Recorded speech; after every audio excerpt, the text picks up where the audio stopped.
Ka Jingpule na kishti Nyngkong jong Paulus bakhu chaki Kristan ha Korint kalanong basan kadkhot ka Nyngkong hadu bapara go para labna kaleng bakadon ka jing shong sang hapdeng jong phi bat kum ya kata ka jaj omlam wat hapdeng kiriu perthei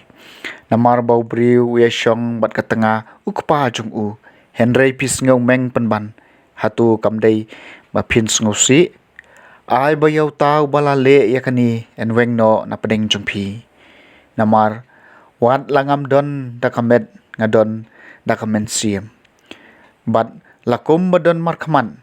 ngaladep bishar hakateng utrai jisu yau tau briu bala le kum kani kajat kam enda pilai lum lang bat kamen siem jongaru kadon lang tidak kabor jong utrai jingiu jisu phin ai tino yau tau briu hau soitan nakabenta ka jing penjot ya ka do jong u ba endop yo pelaj em ya ka mensiem jong u hakasngi utrai jisu ka jing sngau meng jong phi kamlong ka babha hatu phim tep ba khandiat uthiat upen siep ya ka lenglun baro ka wei weng no yo thiat barim ba phindup long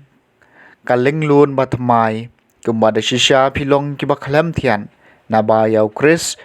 ulang brot paskha jungi lalaknya kumta tongin ni khawai yakani kasngi buram om dau thiat barim uthiat jong ka jing dusmon mat ka jing baman henrei dau kpu baklam thiat jong ka jing khoj man siem mat ka jing shisha kaktien jong utrai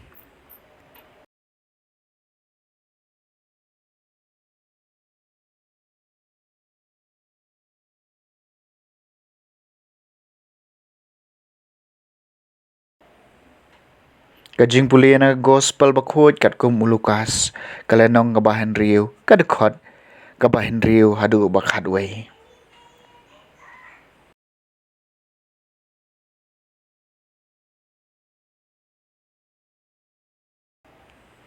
kalaja bahakasngi sabat habau jisu lalet syakasina kok bat ulahi kai ladon hang ta wei briu bagakti gamon jong u kalayap siliang Tegistat an miki parisi kila